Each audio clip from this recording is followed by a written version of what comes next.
Prochain match d'Arsenal face à Aston Villa. Ensuite, Leicester, Everton, Bournemouth, Fulham, Crystal Palace, Leeds. C'est-à-dire que les 6-7 prochains matchs-là, si on ne va pas chercher, je dis bien, le nombre de points requis quand tu multiplies par 3, c'est-à-dire que si c'est 6, c'est 3 fois 6, 18 points, je vais me fâcher. Je vais me fâcher. Non, je vais me fâcher. Là, il est temps de se gérer. Salam, salam, outsider, le débrief commence maintenant. Arsenal l'emporte aujourd'hui 4-2, je dis bien, face à Aston Villa. La vérité, elle est là. À un moment donné dans le match, vous tous, vous vous êtes dit, Arsenal, c'est fini, ils vont finir 3e, ils vont finir 4e. Regardez-moi encore cette équipe de nullards là. Arsenal a encore une fois, je dis bien, choke, c'est des chokers. À un moment donné, sincèrement, vous allez commencer à nous respecter. Ok, je l'ai dit la dernière fois, Manchester City, on n'est pas leurs amis. Franchement, on n'est pas leurs amis. On n'est ni leurs voisins, ni leurs amis, ni leurs coéquipiers, ni leurs collègues, ni rien du tout. On ne boxe pas dans les mêmes catégories, on n'habite même pas dans les mêmes quartiers. Aujourd'hui, sincèrement, Manchester City, à mon humble avis, ils sont à un autre niveau vu ce qu'ils ont eu à faire durant ces 6-7 dernières années et même voire plus. Donc aujourd'hui, quand tu es Arsenal, tu es calme, tu es posé. Mais je l'ai dit, on doit être the best of the rest. Et à la dernière fois, à la fin du débrief, j'ai eu l'occasion de dire qu'Arsenal, vu le calendrier qu'on a, les 5-6 prochains matchs, on n'a pas le droit de perdre des points. Les 5-6 prochains matchs, on doit faire carton plein pour être the best of the rest, c'est-à-dire être deuxième, au pire des cas derrière Manchester City. Et je dis bien au pire des cas parce que jusqu'à présent, moi, je sais que cette équipe-là, elle est capable de le faire. Il va falloir gagner tous ces matchs-là. On n'a même pas commencé le match face à Aston Villa. Ces tocards-là, ils ont encaissé un but. J'étais fâché, j'étais hors de moi, j'étais hors de moi. Je suis passé par toutes les émotions aujourd'hui lors du match d'Arsenal. Toutes les émotions possibles. Arsenal, aujourd'hui, ça a été le tocarisme, je dis bien, à un moment donné en première mi-temps. Si tu es un fan d'Arsenal et que tu as l'ambition de voir cette équipe-là gagner la première ligue, ce qui s'est passé en première mi-temps, on ne peut pas l'accepter. Il y a des choses que je n'accepte pas. C'est inacceptable, je dis bien. Saliba, depuis le début de la saison, il est au top de sa forme. Mais c'est quoi ça aujourd'hui? Mais de où Watkins le prend 1 contre 1, il fait passement de jambes, frappe croisée. Mais Saliba, il n'y a pas longtemps, il faisait des tacles ici sur Wilfried Zaha.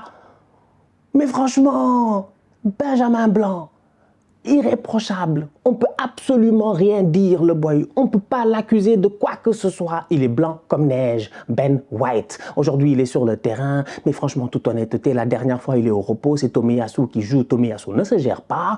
Benjamin Blanc arrive. Il revient. Exceptionnel depuis le début de la saison. Même pas on parle, son positionnement n'est pas bon. Il se fait prendre dans son dos. Un joueur comme ça ne se fait pas prendre dans son dos. Aujourd'hui, j'ai été très fâché par Arsenal. Non, j'ai été hors de moi. Je les ai regardés. J'ai dit, mais vous êtes des tocards? Vous êtes redevenus des tocards. En fait, on ne peut pas vous faire confiance. C'est quoi ces attitudes de Tottenham là, franchement? On n'a pas le droit. On n'a pas le droit. Et en deuxième mi-temps, heureusement, ils se sont rebellés. Et entre-temps, sur le terrain, il y a une constante. Il y a un boy qui se gère, franchement. C'est Bukayo Saka. Lui, il se gère. Lui, il est au top. Lui, il est sensationnel. Lui, à chaque match, je dis bien, il se donne à 4000%. Aujourd'hui, Saka, il est blessé. Il est fatigué. Saka, pardon. Pardon, pardon. Tout fan d'Arsenal, c'est pourquoi je dis pardon. On doit demander pardon à Saka. Parce que Saka, aujourd'hui, il est fatigué. Il a besoin de repos. Il a besoin de repos. Il ne se repose jamais. Il passe son temps à jouer. Il prend constamment des coups. Il se fait tacler à gauche et à droite, franchement, en toute honnêteté. Mais le boy reste debout. Aujourd'hui, sur le terrain, il est décisif. Encore une fois, il nous redonne de l'espoir. Il nous redonne de l'espoir. Franchement, célébration à la Thierry Henry. Tu sens que lui, c'est un leader. Il ne rigole pas. Mais après, on dirait qu'il y a un relâchement, quoi. Non, j'ai été hors de moi en deuxième mi-temps. C'est pas parce qu'on a gagné le match que ça veut dire j'allais venir dire ouais, Arsenal, bravo, etc. Non, parce qu'à un moment donné, il faut voir les choses telles qu'elles sont. En première mi-temps, on n'a pas été bon. On n'a pas le droit de faire ce genre d'erreur-là. On n'a pas le droit de rentrer dans un match comme ça. On n'a pas le droit, je dis bien, de se faire prendre sur une action là-bas, Zinchenko, etc. Décalage, mais Matikash, il donne un ballon comme du n'importe quoi. Dès qu'il a donné le ballon, tu savais que c'était but. C'est pas sérieux, franchement. Donc aujourd'hui, ok, Arsenal a gagné, mais Arsenal doit mieux faire. Et en deuxième mi-temps, on a mieux fait. Et c'est passé à travers, je dis bien, du courage, du caractère, de l'abnégation, du sacrifice. Les boys ont tout donné. Ils ont tout donné, ils avaient envie de gagner. Ils avaient envie de gagner et ça s'est vu. Maintenant, Eddie Nketiah doit apprendre à se gérer. Eddie, s'il te plaît. S'il te plaît. La dernière fois face à City, 2 têtes à côté. Aujourd'hui, 2 têtes si je ne me trompe pas sur les poteaux. Donc à un moment donné, prochain match, 2 têtes, 2 buts. 2 têtes, 2 buts. Eddie, s'il te plaît, ne me fais pas perdre la tête quand même, sincèrement. Et la tête sur les épaules, je ne comprends pas. Mais c'est pas possible, cet enfant-là, les ballons arrivent, il tête le ballon, ça rentre pas. J'ai dit Eddie Nketiah, on l'a encadré. Franchement, on l'a encadré, c'est notre boy. C'est notre boy, c'est un enfant du club, tout ça, on l'a encadré, etc. Mais il est temps qu'il cadre. Il est temps qu'il cadre. Il est temps qu'il recommence à cadrer. On a besoin de lui. Jesus ne sera pas de retour, je dis bien, avant mars, peut-être même avril. Il faut qu'il reprenne du rythme, tout ça. Il ne faut pas qu'il rechute. Ça fait longtemps qu'il n'a pas joué. Les Rhys Nelson, ils sont là en décoration sur le banc. Emile Smith-Rowe, on attend son retour depuis, je dis bien, très très longtemps. Donc à un moment donné, il va falloir que Eddie Nketiah, il allume la machine encore. C'est pas possible. Il a allumé il y a quelques temps, ça s'est éteint. Rallume la machine, mec. On a besoin de toi. Donc, cette équipe d'Arsenal, là, en deuxième mi-temps, elle se réveille. Zinchenko frappe, il marque. Jorginho.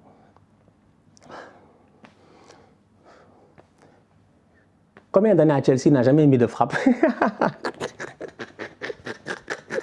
Il vient, il nous met une frappe. On aurait dit Iniesta. Barça, Chelsea, c'est ouf, lui. C'est un malade. Une frappe de Jorginho. Martinez qui marque contre son camp, c'est son problème. Non, Amy, moi je l'aime bien, mais des fois il parle trop, il nous fatigue. C'est son problème, mais waouh, Jorginho.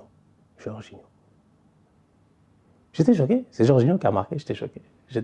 Il a fait le taf. C'est un tocard. Non, il est bon. Franchement, il est bon. Ça fait 2 matchs, il est très bon. Il donne des bons ballons. Il est pertinent, quoi. Franchement, il est pertinent. Mais Thomas Partey me manque quand même. En termes d'intensité, de physique, de présence en tant que tel, Thomas Partey me manque. Mais Jorginho est pertinent. Il est en train de faire le taf. Et qui aurait cru que c'est Jorginho qui allait nous délivrer comme ça en fin de match, avant que Martinelli vienne mettre le coup de massue, alors que Martinez est parti à l'abordage et qu'il n'y a plus de gardien à Aston Villa. Bref, franchement, aujourd'hui, une très belle deuxième mi-temps d'Arsenal. Une très belle, je dis bien, rencontre d'Arsenal. On a joué comme des champions. Play like a champion to be a champion. À un moment donné, on est repassé devant Manchester City et Manchester City a fait match nul face à Nottingham Forest. Ça montre à quel point ce championnat-là, tout est possible. Vous vouliez nous enterrer. Je vous l'ai dit, on n'est pas vos amis. Peut-être les fans de City peuvent parler en ce moment. Mais tout le reste, on n'est pas vos amis. On n'est pas là pour rigoler avec vous. Bon, Ten Hag, il me stresse un peu parce que lui, il commence à vouloir devenir mon pote et tout. Il a essayé de chercher mon numéro. Mais on n'est pas amis quand même. Mais belle victoire de la part d'Arsenal. Ça fait plaisir. En tant que fan d'Arsenal, franchement, c'est remotivant en fait. On a eu quelques semaines très très difficiles. Il fallait que l'équipe se réveille. Il fallait qu'il nous fasse un sursaut d'orgueil. C'est ce qu'on a eu.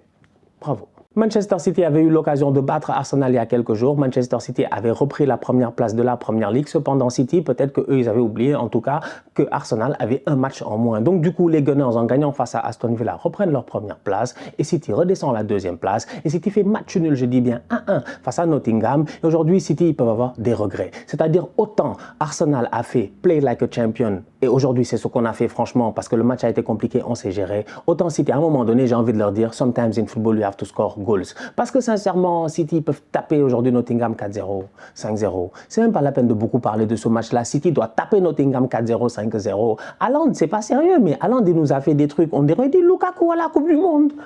On aurait dit Lukaku, je dis bien, dans le... C'était quel match? C'était Belgique-Croatie, Belgique-Canada, je sais même plus. Le match où Lukaku, il frappe le poteau, il retouche, il rate genre 4 occasions en même pas 5 minutes. C'est incroyable. Haaland doit claquer aujourd'hui un but. Haaland doit se gérer. Malheureusement, Haaland ne se gère pas. City, aujourd'hui, ils ne peuvent en vouloir qu'à eux-mêmes.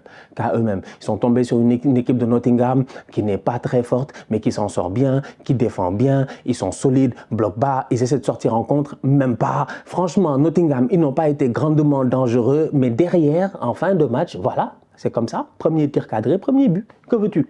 Sometimes in football, you have to score goals. Domination totale de Manchester City. À un moment du match même, c'était plus de 90% de possession de balle pour City, moins de 10% de possession de balle pour Nottingham. Gars, si c'est ça, reste à la maison. Franchement, Nottingham, ils n'ont même pas essayé. Ils ont géré. Ils ont réussi à claquer un but. Un ancien de Burnley, Chris Wood. Ceux qui connaissent bien la Première Ligue, ils savent de qui je parle. C'est un bandit, franchement. Des gars qui ne sont pas très forts, mais qui sont là, ils sont efficaces.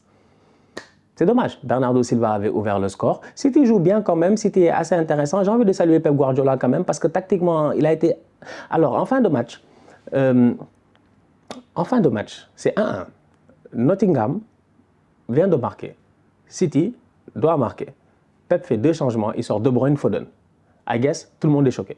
Tout le monde se dit pourquoi il sort De Bruyne, Foden, pourquoi il fait ça, pourquoi il fait rentrer Nathan Ake et puis je me rappelle même plus, et puis Julian Alvarez, pourquoi machin tout ça, tu dois marquer des buts, laisse les gars sur le terrain et tout. C'est parce que Pep, à un moment donné, il a capté que cette équipe-là, et si tu regardes bien durant les 4-5 dernières minutes de Manchester City, ça joue que sur des centres.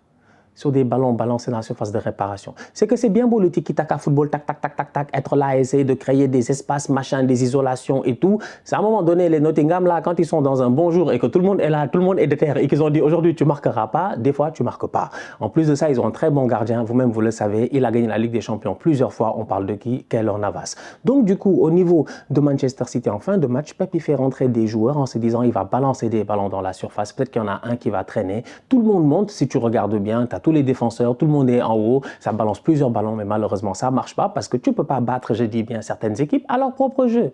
Nottingham, il n'y a que ça qu'ils savent faire. C'est des équipes qui sont là dans le ventre mou du classement, voire ils ont échappé encore là, ils étaient pas il n'y a pas longtemps encore dans la relégation, mais c'est pour dire quoi, franchement, belle performance de la part pour moi de Nottingham qui a fait ce qu'ils savent faire. Ils sont allés chercher un point face à Manchester City, c'est presque inespéré. Ils arrangent les Gunners et City peut en vouloir qu'à eux-mêmes parce qu'aujourd'hui, ils ont ultra dominé le match. Ils n'ont pas réussi à mettre plus qu'un but. Chelsea perd aujourd'hui 1-0 face à Southampton. Southampton, ils sont derniers du championnat. Southampton a tapé Chelsea 2 fois cette saison. Aller comme retour, c'est grave. Franchement, c'est grave. Ils ont tapé Tuchel, là ils ont tapé, je dis bien, Potter. À un moment donné, moi, Potter, j'ai envie d'en parler parce qu'au niveau des fans de Chelsea, tout le monde est comme Potter out, Potter out, Potter out. Ok, out, sortez-le, virez-le. Et après, vous faites quoi? Que voulez-vous? Que voulez-vous sincèrement? Soyez honnête avec vous-même. Le problème, il est simple, c'est qu'à Chelsea aujourd'hui, si tu regardes la situation, elle est compliquée. Moi, j'aurais pas voulu, je dis bien, être là-bas coach. Et je pense qu'il y a pas mal de coachs aujourd'hui au monde. Si tu leur proposes, je dis bien, ce guet-apens-là, ils vont pas y aller. Aujourd'hui, Potter s'est fait prendre par des mange-morts américains. Ted Boehly, il est là. Combien de recrutements il a fait, combien d'argent il a dépensé. C'est-à-dire qu'à un moment donné, moi je ne comprends pas. En début de saison, quand ils ont viré Tuchel, mais la situation dans laquelle était Tuchel, c'est à peu près presque la même dans laquelle était Liverpool. C'est-à-dire que les situations n'ont pas grandement changé. Bon, plus ou moins Liverpool, ça va un peu mieux, mais les situations n'ont pas grandement changé. C'est-à-dire que oui, le début de championnat était compliqué, mais comme plein d'autres équipes cette saison, le début de championnat était compliqué. Donc ça veut dire c'est quoi? Que Tuchel, il est venu, il a dit 9-9-9, parce qu'il n'a pas voulu, je dis bien, prendre certains joueurs, parce que je suis sûr et certain que Boehly est venu en mode genre, ouais, on va prendre lui, on va prendre lui. Lui, il a cru que c'était des drafts de NFL, machin, tout ça, sport américain. Donc, il est là en train de dépenser de l'argent à gauche et à droite, je ne sais pas quoi. Et l'autre n'a pas voulu parce que sûrement, c'était pas cohérent. Et on connaît Thomas Tuchel, c'est pas un idiot, franchement. Je pense que c'est un gars qui a un fort caractère en plus de cela. Donc, du coup, Tuchel dit non, tu le vires, tu vas chercher Potter. Peut-être qu'il est plus docile, plus calme et tout, parce que oui, c'est une opportunité pour lui de grimper rapidement, de quitter Brighton, d'aller à Chelsea, de pouvoir jouer la Champions League, machin, tout ça. Tu lui imposes plein de joueurs et tu lui dis, vas-y, fais une potion. Mais vous avez pris que Potter, c'est qui? C'est qui, en fait? Première année Gryffondor, il est trop sympa. Non, il est trop sympa. Franchement, il est trop sympa. Moi, je suis désolé, je ne peux pas l'attaquer. Potter, je ne peux pas l'attaquer. Il n'a pas de plan de jeu. Il n'a pas de plan de match. La seule chose que je peux dire, c'est qu'il tâtonne beaucoup et je pense que c'est parce qu'il est perdu. Il est perdu. C'est pas lui qui avait prévu ça. En ce moment, il a trop de joueurs. Chaque match, nouveau 11. Chaque match, des changements. Un jour, tu es sur le banc. Un jour, tu es sur le terrain. Demain, tu n'es même pas là. Hors de la feuille de match. Je ne comprends pas. Il y a des boys, ils ont des questions à se poser. Sterling, tantôt, il est sur le banc. Aujourd'hui, après, il rentre en cours de match. Ziyech, on ne sait pas, intermittent, de temps en temps, il joue. Et quand il joue, il est plutôt bon. Et après, il disparaît. Il y en a qui sont toujours là, mais ils ne sont pas pertinents. Kai Havertz, 100 millions, Modric, je te pose des questions. Je ne sais pas, il n'y a pas de cohérence. Il lui faut du temps. Il faut du temps à quiconque, je dis bien que ce soit, pour que tous ces boys-là puissent jouer ensemble. Ils n'ont jamais joué ensemble. Ils n'ont jamais pris de petit-déj ensemble. Ils ne se connaissent même pas. Franchement, toute honnêteté. C'est-à-dire qu'il n'y a aucune affinité dans ce vestiaire-là et tu veux que cette équipe-là aille se qualifier en Ligue des Champions. Ils ont joué le dernier aujourd'hui. Ils se sont fait taper. C'est normal. Coup franc de James Ward-Prowse. Je l'ai dit la dernière fois et je l'ai toujours dit et je n'arrêterai pas de le dire. Meilleur tireur de coup franc au monde. Je le dis à chaque fois, on ne me croit pas. J'ai dit c'est le meilleur tireur de coup franc au monde. James Ward-Prowse. J'ai dit moi c'est mon tireur. Moi, tu me demandes, j'ai dit c'est lui. En activité, c'est lui le meilleur. Incroyable. Mais Chelsea, c'est quoi ça? C'est le tocarisme. Ils sont trop nuls. Non. Mais une équipe, tu regardes sur le papier, ça donne envie. Un milieu de terrain, Kovacic, Enzo Fernandez. Waouh, Croatie, Argentine. Il n'y a pas longtemps, c'était pas demi-finale de Coupe du Monde. C'est la classe normalement en fait. L'équipe, elle est solide. Franchement, l'équipe sur le papier, elle est solide. Mais ce n'est pas juste une question de papier. C'est une question de cohérence, c'est une question de coaching, c'est une question d'ambiance. Franchement, et aujourd'hui, les conditions naturelles, comment on appelle ça, les conditions normales de température et de pression ne sont pas réunies.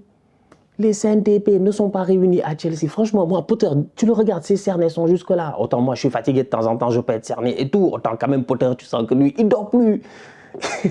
Il dort plus. L'équipe là est incroyable. Ils n'ont pas marqué de but 4 buts marqués ou un truc comme ça depuis le retour ou 2023. Il ne marque pas de but. Et Aubameyang a été hors de la liste de la Ligue des Champions. Il est peut-être sur le départ, machin, tout. En fait, tu ne comprends pas. Franchement, je suis désolé, mais moi, je sais que les supporters de Chelsea sont très fâchés parce que c'est les supporters de football. Ils sont dans l'émotion, tout ça, il n'y a pas de problème. Donc, ils veulent virer Graham Potter et tout, il n'y a pas de problème. Mais moi, sincèrement, tu me demandes mon avis, j'ai dit Potter, il n'a rien fait. Il n'a rien fait. Il ne peut rien faire. Quiconque, tu ramènes Mourinho, même ici, il va être traumatisé. Il va être traumatisé. Mais ce n'est pas son équipe. Il ne l'a pas forcément construite. Ok, il y a beaucoup de grands joueurs, tout le monde aimerait avoir ça, tout le monde aimerait avoir João Félix, tout le monde aimerait avoir tous ces grands joueurs-là. Parce que franchement, comme j'ai dit, il ne faut pas faire les aigris, ils ont de bons joueurs. Mais ce n'est pas cohérent. Sera-t-il viré ou pas? C'est la question là maintenant qu'on doit tous se poser. Le calendrier n'est pas simple pour les Blues. Tottenham, Leicester, Dortmund, Leeds, que des équipes compliquées en fait à venir. Donc, franchement, à suivre. Prochain match de Liverpool, ce sera face au Real Madrid. La raison pour laquelle j'en parle, c'est parce que Liverpool a encore une fois aujourd'hui gagné. Après avoir gagné un peu plus tôt cette semaine 2-0 face à Everton dans le derby de la Mersey. Un match qui était très très important, je dis bien pour la confiance. Liverpool a aujourd'hui gagné face à Newcastle, un adversaire possiblement pour la course à la Champions League. Donc la vérité, elle est là, c'est que les Reds de Liverpool, j'ai l'impression, ils sont un tout petit peu de retour au bon moment, au bon moment, au bon moment. Ils vont jouer le Real Madrid, champion d'Europe en titre. Aujourd'hui, cette équipe de Liverpool-là, elle a des attaquants qui reprennent la confiance. Darwin Nunez a marqué, il a marqué, s'adapter ou périr, il était en train de se laisser mourir. Aujourd'hui, je dis bien, il s'est géré, son contrôle est sensationnel, la finition, j'en parle même pas. Au-delà de cela, il a l'activité qu'il faut offensivement. Je n'arrête pas de le dire, c'est le joueur, à mon humble avis, le plus important offensivement au niveau de Liverpool, parce que c'est le gars qui fait, je pense, le plus de courses, qui frappe le plus, qui est juste le plus présent en tant que tel. Mohamed Salah, la dernière fois, il a marqué, aujourd'hui encore une fois, il est plutôt bon, de longs ballons, de bons appels, je dis bien, il reçoit de longs ballons. Un Mohamed Salah qui est très généreux, qui essaie de combiner plusieurs fois avec ses coéquipiers. Bref, un Salah qui est en train de se gérer, même si les standards qu'il a eu l'occasion de nous montrer précédemment ne sont peut-être pas en sa faveur cette saison, puisque Salah n'est peut-être pas au top de sa forme, mais il ne fait pas une si pire saison que cela. Donc du coup, à un moment important où Liverpool va devoir jouer face au Real Madrid dans quelques jours, Liverpool gagne 2 matchs d'affilée, 2 matchs très importants. Bravo. Franchement, bravo. Cody Gakpo, encore une fois, il marque son but. Donc franchement, je me dis, ok, les Reds de Liverpool peuvent créer la surprise face au Real. Cependant, il va falloir faire attention parce que Newcastle, ils sont à 10 contre 11. Ils sont à 10 contre 11. Nick Pope prend un carton rouge. C'est dommage, il ne se gère pas. Sa sortie est complètement ratée. Il ratera même d'ailleurs en passant la finale de la Coupe d'Angleterre la semaine prochaine contre Manchester United. Le deuxième gardien ne pourra pas la jouer, c'est Dubravka, parce que lui aussi, apparemment, il a déjà joué un match de coupe avec Manchester United cette saison. Le troisième gardien, c'est qui? C'est Karius. Karius, Ligue des Champions. Karius Sergio Ramos, Karius Gareth Bale, Karius Liverpool Real Madrid, c'est Loïc Karius. C'est Karius, je dis bien, qui va être là sûrement peut-être dans les buts au niveau de Newcastle, je ne sais pas, ou peut-être c'est le 4e gardien. En tout cas, aujourd'hui au niveau de Newcastle, franchement, ils ne se sont pas gérés. Pour une équipe qui défensivement est très très solide, ils ont laissé beaucoup d'espace aux joueurs de Liverpool qui ont su en profiter. Parce que Newcastle, ils étaient à domicile, ils ont voulu jouer.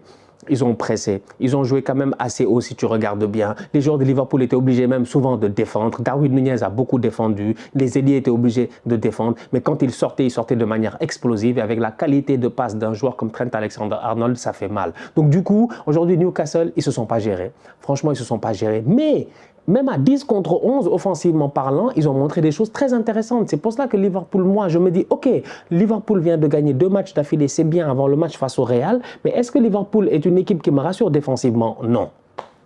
Non. Moi, quand je vois Isaac passer derrière Van Dijk aujourd'hui, je me dis peut-être qu'avec un peu plus de chance et peut-être avec Alisson qui est sensationnel depuis le début de la saison, si Alisson n'est pas en forme aujourd'hui, peut-être que Liverpool, même à 10 contre 11, ils font match nul 2-2. C'est ça qui est fou en tant que tel. Donc l'équipe là, en fait, elle me dépasse. Elle me dépasse. Aujourd'hui, mais Saint-Maximin, il prend le ballon, il fait crochet intérieur, crochet extérieur, crochet. On aurait dit Ousmane Dembélé, je dis bien. Il a laissé Robertson là-bas sur place. Il prend, je dis bien, de la vitesse dans la surface de réparation. Personne ne peut le toucher. Il frappe. Alisson Davies, ça touche ça le poteau. Tu as une équipe de Newcastle qui est entreprenante. Almiron, tout ça, il doit marquer en première mi-temps. Une super passe de Saint-Maximin, normalement, c'est un but. Donc normalement, si tu regardes bien, tu te dis, ok, Newcastle a eu beaucoup d'occasions à 10 contre 11, donc Liverpool, défensivement, c'est peut-être pas encore si serein que cela, mais ils ont quand même enchaîné 2 clean sheets d'affilée. Donc en termes de confiance, ça devrait leur faire du bien et leur permettre de bien entamer ce match face au Real. En tout cas, prochain match de Liverpool, Real Madrid. J'ai hâte de voir ce que ça va donner. Belle victoire des Reds de Liverpool aujourd'hui en championnat. Et avec leur match en retard, s'ils le gagnent, je pense que c'est face à Wolverhampton, il se peut fortement que Liverpool revienne à 3 points de Newcastle. Donc les Reds de Liverpool ont pensé qu'ils étaient cramés. Ils peuvent toujours jouer, je dis bien, la qualif en Champions League. C'est ouf, ce championnat-là est incroyable. Un championnat qui, chaque semaine, en fait, ça change pour tout le monde, sauf pour Chelsea.